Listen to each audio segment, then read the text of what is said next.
Kahit po walang bagyo, matitinding ulan at hangin ang naranasan sa Luzon kamakailan dahil sa habagat. Ang mga ganyang banta ng hangin, ulan at ang maaari nitong idulot sa bawat lugar, pwede nang ma-access online sa ilalim ng Project Ligtas Plus para mapaghandaan ng mga lokal na pamahalaan at eskwelahan. May unang balita si Dano Tingkungko.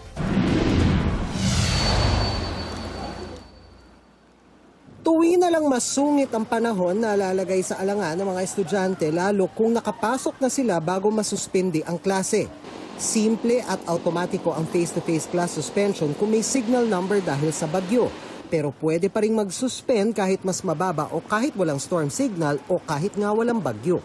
Hindi lang mismong lokal na pamahalaan ang pwede magsuspende, kundi mismong namamahala sa mga paaralan tulad ng school principals. Kahit mga magulang, pwedeng huwag papasukin ang anak kung tingin nila delikado na. Pero saan nila ibabatay yan? Pasok!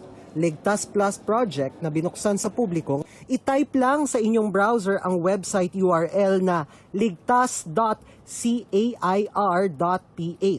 Diyan ay agad makikita ang kasalukuyan at maaaring maging lagay ng panahon sa isang lugar batay sa mga datos mula sa DOST Pag-asa, PHIVOX, Project NOAA at traditional at AI weather models. Dati, kailangan pang mano-mano pagsama-samahin ang mga datos at impormasyon bago tayo makabuo ng situation report.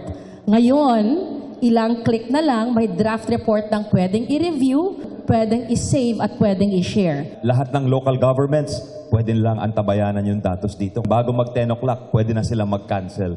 Nilinaw ng DepEd na sa ngayon hindi pa nito pinapalitan ng official protocol o official advisory pagdating sa deklarasyon ng walang pasok. Pero irerepaso pa yan para magamit naman ang Ligtas Project Plus ng mga paaralan sa pagsasariling desisyon nila kung magkakansela ng klase. Pati pagdedesisyon kung pwede nang ibalik ang klase batay sa Ligtas Project Plus, isa sa pinal muna. Drafted, possible recommendations, but still it's in the process of review.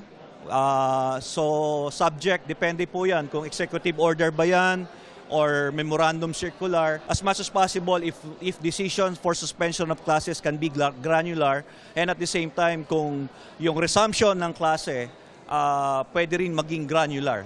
Ito ang unang balita, Dano Tingkungko, GMA News.